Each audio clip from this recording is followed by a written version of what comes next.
came into Philadelphia, and they meant business. They were going to come in, and they were going to go up 2-1. Lance McCullers, big game pitcher, showed up, and the Phillies showed out. A record 5 home runs off of Lance McCullers. But wait, we've got the offense of Kyle Tucker, Yordan Alvarez, Alex Bregman, Jose Altuve, but they could not deliver either. The Astros go down 2-1. We're going to talk about what happened. And let me tell you, although we think Dusty probably should have pulled Lance sooner, the offense also bears responsibility. Let's talk about this on this World Series therapy session, Locked On Astros.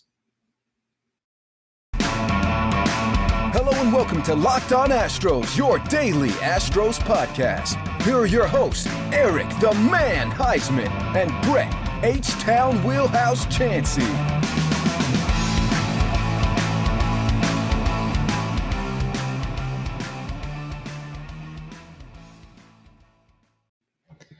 We are Locked On Houston Astros, and we hope that you join us for a daily Locked On Astros podcast.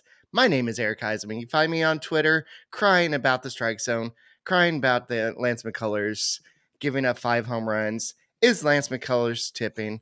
At Eric Talkstros. Brett, where can you find you at? They can find me at H-Town Wheelhouse on Twitter, Instagram, and TikTok. Ticking off Philly fans. You can find me at Stros411 on Facebook, Instagram, and on Twitter. And you know what? I love that Philly fans are here. They're at our show. Thank y'all. Welcome into the world of Locked On Astros. We're your team every day. Alrighty. So, yeah, a lot of people could be blaming me for the 7-2 prediction last night. I don't care. I really don't. Hold on, Eric. I'll still make a prediction tonight. I mean, Eric, hold on. But Eric, that was you on the mound. That was you on the mound throwing those pitches, right? And that was you at the plate striking out. Totally your fault. Totally your fault. Yeah, definitely. So, guys, that's part of what we do. We're supposed to make predictions. Does it always happen? No. How would we going to expect to see McCullers give up 3 home runs in the first, 2 innings, and then 5 home runs overall? And so this was one of those games where Dusty Baker maybe left him in too long, kind of like he did with with Justin Verlander in game 1. But guys, you know what's not a bad idea? Going and tuning into Locked On Astros podcast daily, even after a loss like this. Check us out on YouTube. If you haven't subscribed to us, make sure you subscribe to us on YouTube and go and make us your first listen on Apple, Odyssey, Spotify, Google Podcasts, wherever you listen to your podcasts. Please check out the Locked On Astros podcast. And when I make a prediction that doesn't work, it's okay. It's not my fault.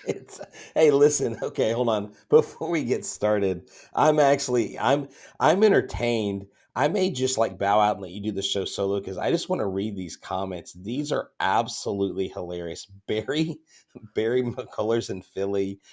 His 70s hairstyle isn't working. I mean, look. Okay, someone paid Dusty off. This may be the show within the show, Eric. And so look. We'll try to get to everybody's comments. We get it. You're trying to cope with the loss.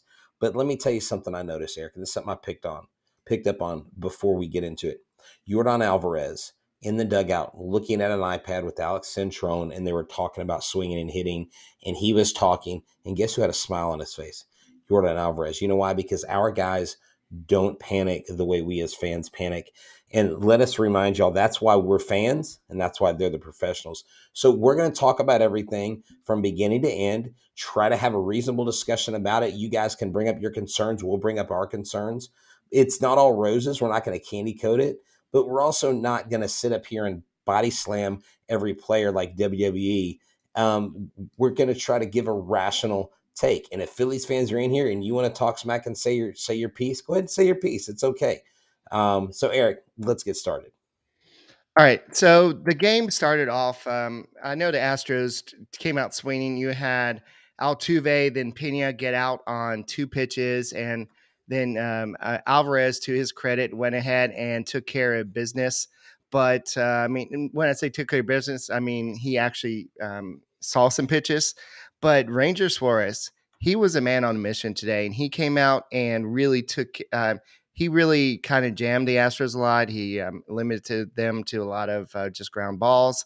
I think the Astros only had 2 fly balls out of the infield. So I know that the Astros touched him up during the regular season, but in the postseason, he's been a little bit different animal. And I kind of warned about this on podcasts. I said, yes, it's been a limited sample size, but the Astros have not been looking pretty good against him in the playoffs. The Astros were given a chance.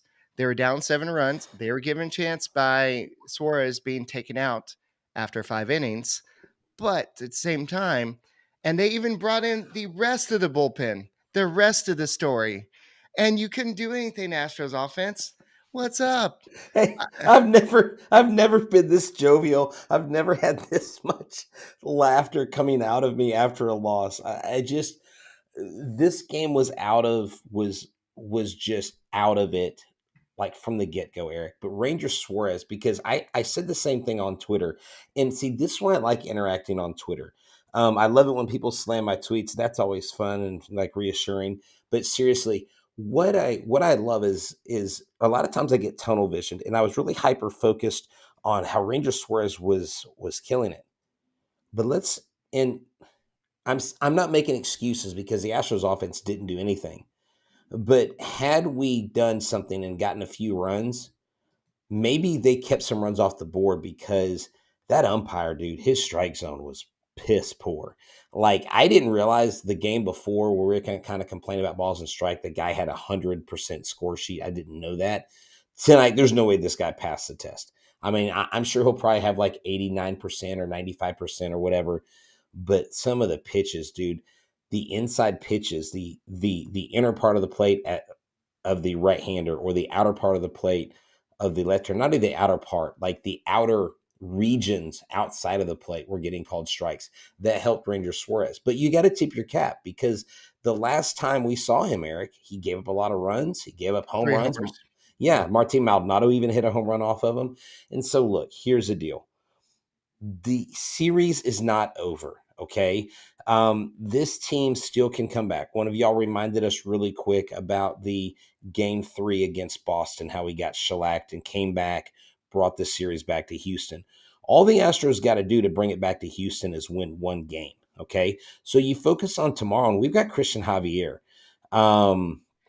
And I really think that at the end of the day, you just have to put this in with the wash. You got to throw your uniform off, put on a different set of cleats tomorrow, break all the bats from tonight, do what you got to do to get the bad juju off, and come back and play baseball again. And I really don't see, I almost said Seattle, I really don't see the Phillies having 2 back-to-back games like this.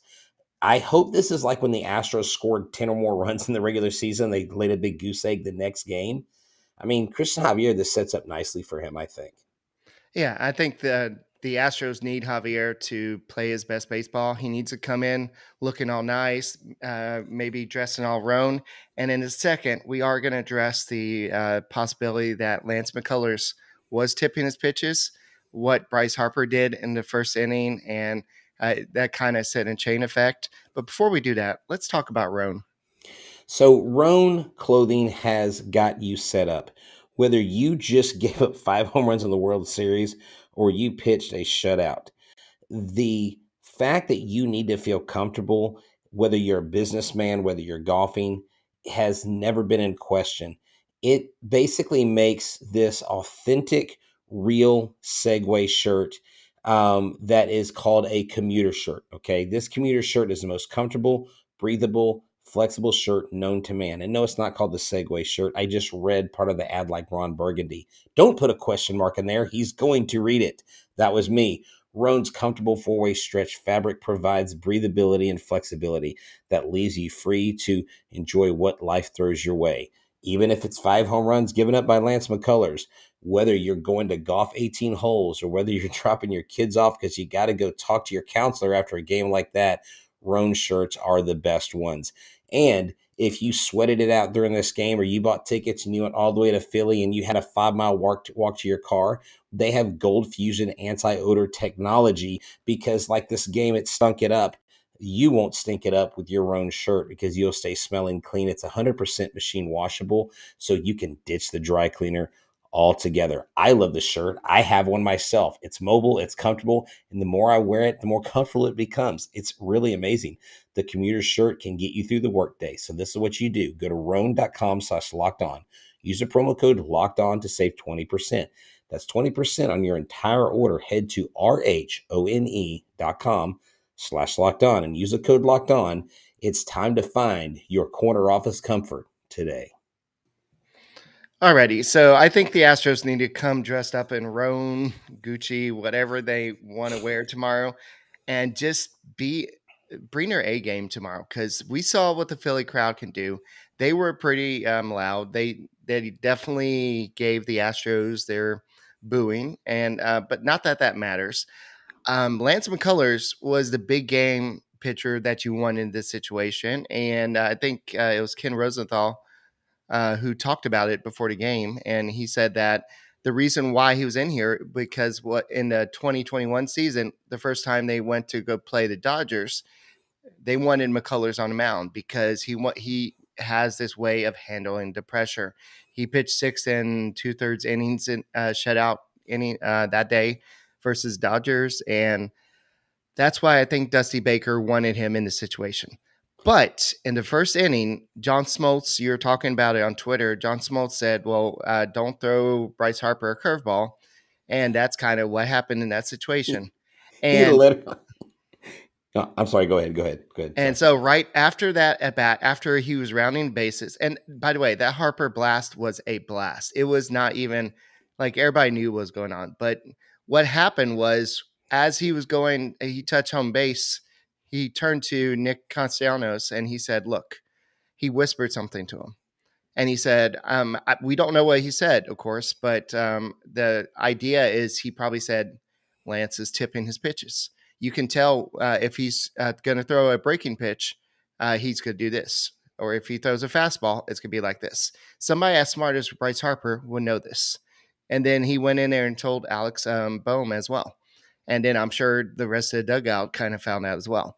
So this, and I think Ken Rosenthal, after Boehm hit that home run, asked him, well, what did Harper tell you? Because you leaned in and to talk to him, and he said, well, that's between us. And of course, he's not going to tell him, but I'm going to show you the picture. And this is from Steve Johnson on Twitter. And so a lot of y'all were asking, what does it mean to be tipping your pitches? So if you're looking, this is probably not the best picture, but if you're looking, the one on the left is McCullers throwing a fastball, and the one on the right is him throwing a breaking pitch. So he's putting his leg up a lot higher when he's throwing a breaking pitch, and his arm is a lot higher as well. And he's also standing up a little bit more to get more of the arc, the more of the angle, the more spin on his breaking pitch. So, and then the fastball, I mean, he didn't, after the first inning, he kind of just stopped throwing his fastball 96 miles per hour. It dropped to 93 in that range. And so we saw most of the home runs off of his breaking pitches. I think one of them was off a sinking fastball. But overall, what the Phillies might have seen, and you and I, Brett, could probably not pick this up in a baseball game, but these are professional athletes. So they said, I bet you Harper said, if he puts his hands up high, he's going to throw a breaking pitch. And if his legs go up high, or maybe he said if his legs go up high, he's going to throw a breaking pitch. So this is something that some guy on Twitter can figure out. Why didn't the Astros figure this out? I know Lance McCullers kind of calmed down a little bit later, and Dusty Baker does what Dusty Baker does and left him in the game until what was the fifth inning where he gave up 3 more runs. But still, he looked like he calmed things down, even got Bryce Harper out, but still, it did look like he's tipping. I know former pitcher Russ Ortiz said, no, I don't think he was tipping. He's just very predictable. What are your thoughts, Brett? Well, my thoughts are, yeah, he was probably tipping, but at the end of the day, when you look at what happened to Lance after the ALDS, and you see the picture that Michael Schwab posted of his elbow after the incident, the ALDS, when he whoever cracked the champagne bottle on his elbow, you can't tell me that isn't affecting him. And I know he's big game Lance, and I trust Lance in big situations when he's 100% healthy. I don't know that he's 100% healthy, Eric. I'll be real honest with you. Not with the way he was pitching out. He did settle down towards the end, and then I thought he was going to just put up zeros the rest of the way, and then Schwarber gets up and does his thing. But this is not the same Lance McCullers that was 2017 Lance McCullers. He just not. He's not healthy. He's got more wear and tear. He didn't play most of the season. He only had 9 starts up to this point. And I'm not trying to make excuses for him because, look, whether Dusty pulls him in the 3rd, in the 4th, or in the 5th, the offense didn't show up. So you can't absolve the offense because you're mad at Lance McCullers for not performing. You've got to go at the offense just as more critical because Jose Altuve had a perfect opportunity to get runs on the board and to get this team going. Alex Bregman out in front of a pitch just by inches could have hit a 2-run bomb. If Altuve gets a 2-run double, if Bregman hits a 2-run bomb in the 9th inning, you're talking about a 7-4 game, and you're talking about the Astros actually having a chance to win and pull this out. And so right now, yes, Lance was tipping his pitches, or someone said that Sparky was talking about on the news broadcast before on the radio that Verlander talked about he abandoned a pitch during the game when he was giving up stuff. In other words, almost like the Phillies maybe are stealing signs or have found a way to do something. Now, I'm not going to go and do what everybody else does to us, but it is curious that in that game they do that. They get home and they completely smash us in the mouth. Then again, you look at his leg kick, you look at his arm placement. That's easy to pick up on. My thing is, why isn't Josh Miller? Now, did Josh Miller make a mound visit in the first 3 or 4 innings? I don't remember. I'm I sure don't he did, but I don't because remember. I mean, if someone if someone in the comment section can tell us, because I don't recall a pitcher like a mound visit from the dugout. Those are things that this team as analytic and okay, no mound visits. Thank you. Right. Why didn't y'all go out there? Why didn't you go out there after the second home run? What are y'all doing sitting on your hands in the dugout? Go out there and talk to Lance and say, Lance, I don't know what's going on, but they're all over you like white on rice. You Yeah. need to do something. If you don't, we got Hunter Brown. Get Hunter Brown heated up. Let that kid throw. Or Stanek. But again, we're talking about this pitching performance. The bullpen put up zeros. They didn't give up any runs, reliable as always. And the offense absolutely looked disinterested in hitting other than David Hensley. I mean, David Hensley, his first at bat gets on. They get a guy on first and third. They get a guy on David Hensley was down 0-2 and worked himself back into a exactly. 3-2 count, then got a So hit. So he's out there giving a competitive at bat. You just wish the bats would have woken up a little bit.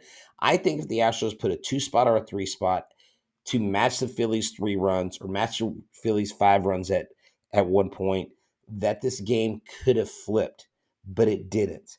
And this, Eric, is why game 1 becomes all the more important and looming if the Astros can't get the job done next game. You don't want to have a third game in Philly where you're down 3-1. You Yeah. don't.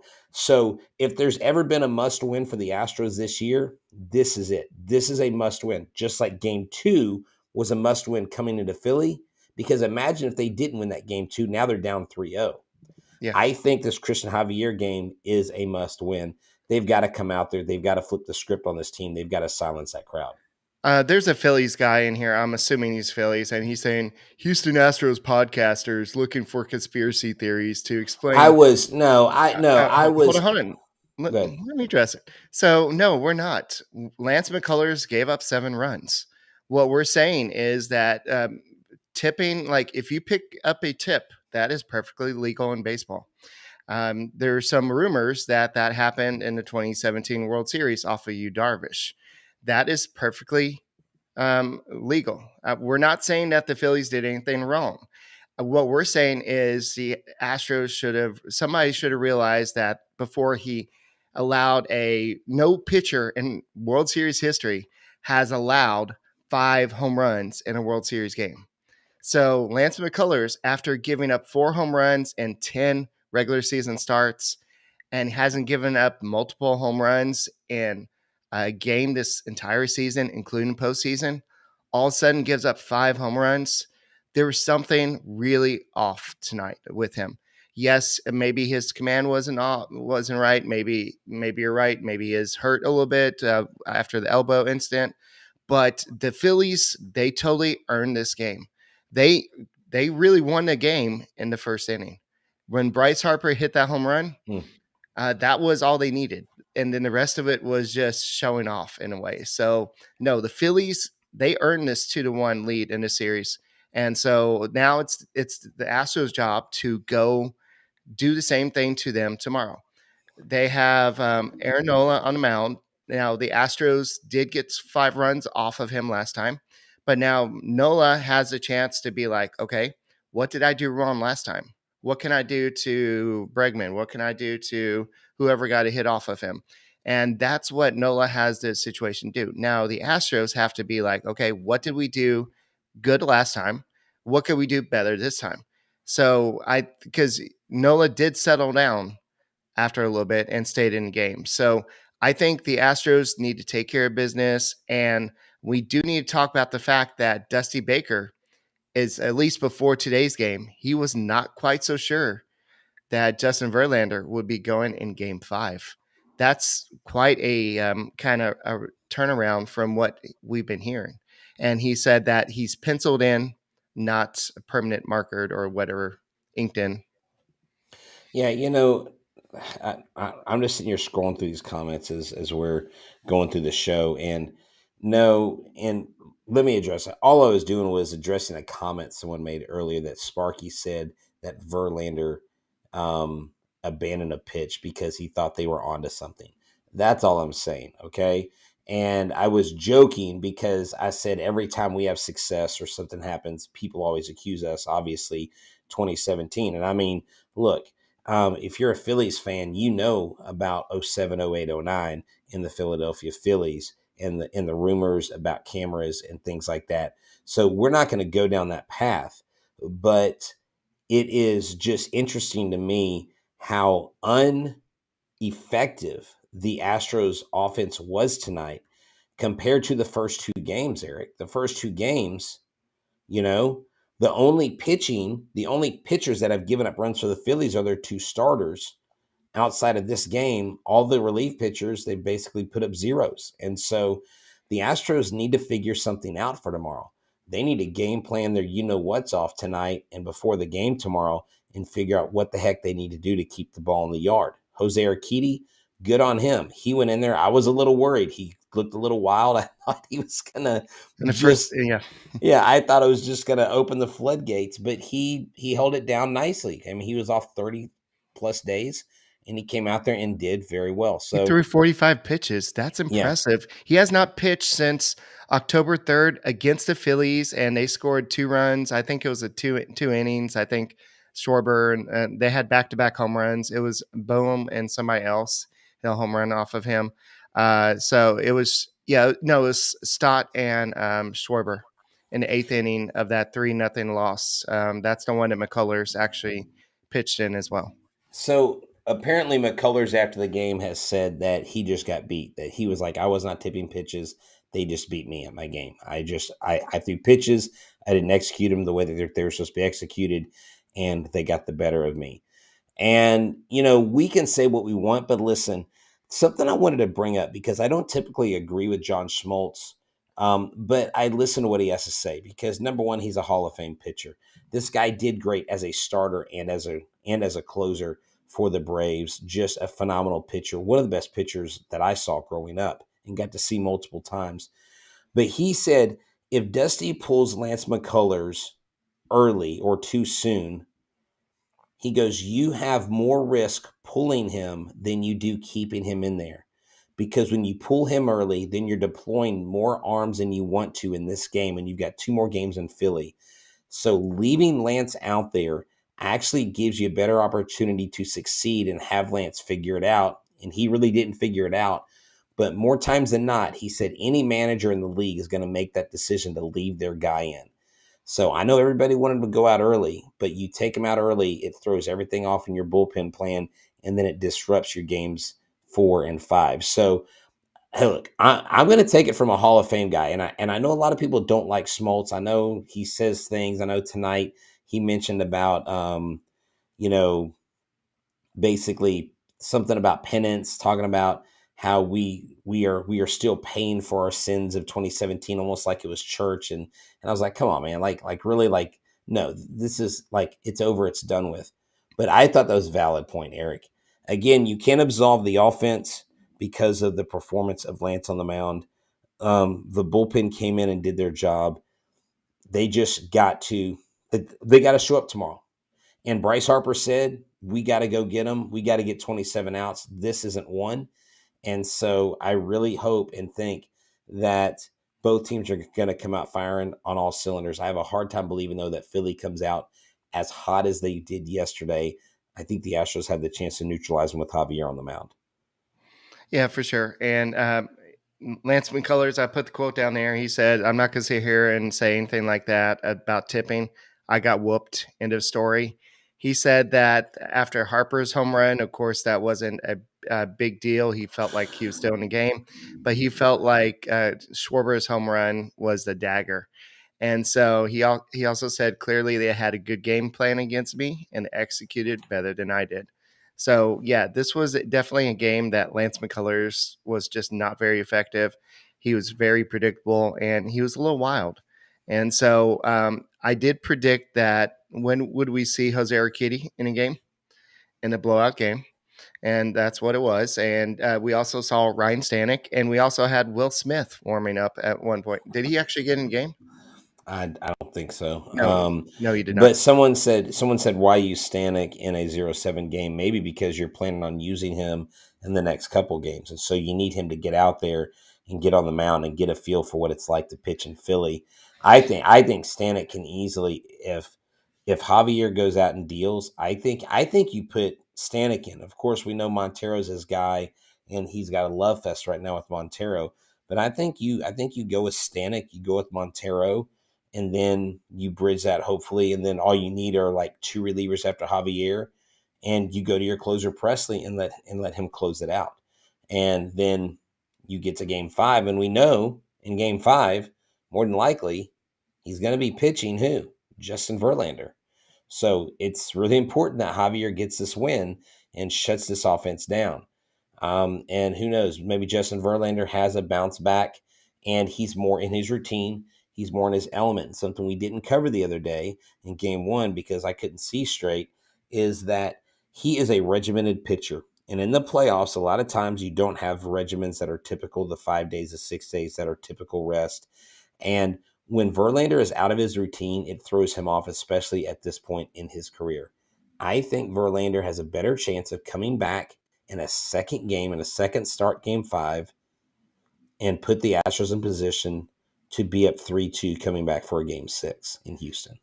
All right. I think that Dusty Baker's comment before the game, he said he's not sure if he'll go with Justin Verlander in Game 5. It's in pencil, not in ink. And he did also mention that I'd love to get Urquidy in there, but it has to be the right situation. He obviously found a right situation today. But I think that Verlander is probably going to be 100% going to pitch in Game 5 now because your back is basically against the wall, especially if you lose Game 4. You definitely need to put that guy out there. I mean, unless you're going to throw out Luis Garcia, who hasn't started in the playoffs, and how long will he go? I know he pitched 5 innings, but so I think that the Astros losing today makes it more likely that they go with Justin Verlander. Maybe he was wanting to save Justin Verlander for maybe pitching at home in Minute Maid Park. So, and maybe he would have thrown Luis Garcia if the Astros would have won tonight. But I think it's still a game time decision based on what happens in tomorrow's game. So we'll have to see what goes on. But yeah, this game was bad. We're not making any excuses for the Phillies won this game. Dusty Baker may have left Justin Verlander in too long. I know you justified it earlier, but that still doesn't explain allowing your guy who's You signed to mean you mean Lance McCullers? You said Justin Verlander. or whatever. You mean that's Dusty okay. Baker leaving in Lance McCullers, and for so long, this is a guy that you have to sign to a long-term deal.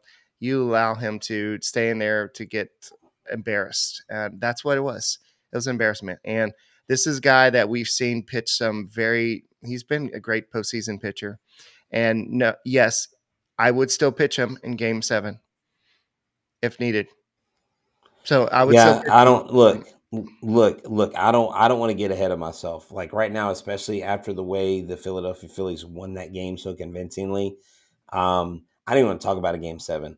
I just want to focus on, for me personally, I want to focus on Game 4. I want to focus on Christian Javier being absolute nails. I'm going to focus on those bats being neutralized and Bryce Harper. And gosh dang it, if you don't freaking pitch around him, or you pitch stuff out of, or high heat, he can't handle high heat. Give him high heat. What in the heck were you doing throwing him a hook down the middle of the plate? I mean, I think some 12-year-olds could have taken that ball yard. I mean, that ball was such a freaking layup pitch. So they better learn from this. And up until this point, they had neutralized him. And Astros pitchers had only given up 3 solo home runs up to this point. 3. Today they hit 5. They hit more home runs today in one game than they have all postseason. And so this is something that's got to be fixed, something that's got to be addressed. I think Christian Javier is the perfect pitcher to put the lid on the Phillies hitters and silence this crowd. The Yeah. crowd was ruckus. Good job. Because at first, I do admit, when they first started with the intros and the boos, I thought it was a little weak. But as the game got going, they got louder and louder, and they showed up. They put their money where their mouth was, and they even showed up with their Halloween costumes. I think they had probably been wearing them for 48 hours, which is kind of weird, but okay. All right. I think that if you're looking at what the Phillies fans did, they even cried out to Martin Maldonado. Where's the or what cheater with the bat? They said something with the bat like change your bat, or they made fun of him using Pujols' bat. So they said something like check your bat or something, or check his bat, and then Yeah. he ended up getting a hit after that. So Martin Maldonado looked good, McCormick looked good, Hensley looked good, Gurriel got a hit, Pena got a hit. And speaking of Pena, we got to go and talk about the good news. He Yeah. is the first Astros rookie to win a Gold Glove. He's the first He rookie shortstop ever, not just I know. Astros. I was about to mention it. Okay, go ahead. You stole it. Go for it. Oh, whatever. No, he's the first shortstop in Major League Baseball history, rookie shortstop to win a Gold Glove. Right. And some people are like, well, gosh, he had 19 errors. How does he win it? And I believe they go off a defensive runs saved, and they go off certain metrics. And defensive runs saved, he was heads above most of the league, if not all the league. And he just did a phenomenal job. He absolutely earned that. Kyle Tucker also won a Gold Glove as well. And I think Kyle Tucker has many Gold Gloves in his future. Carlos Correa was asked what he thought about Pena winning the Gold Glove, and he said, I think it's great for this kid. I told him I knew from the second I laid my eyes on him that he would win this award, but for him to win it his rookie year is a pretty big deal, and so I'm really happy for him. So Carlos Correa is happy for Pena, his heir apparent.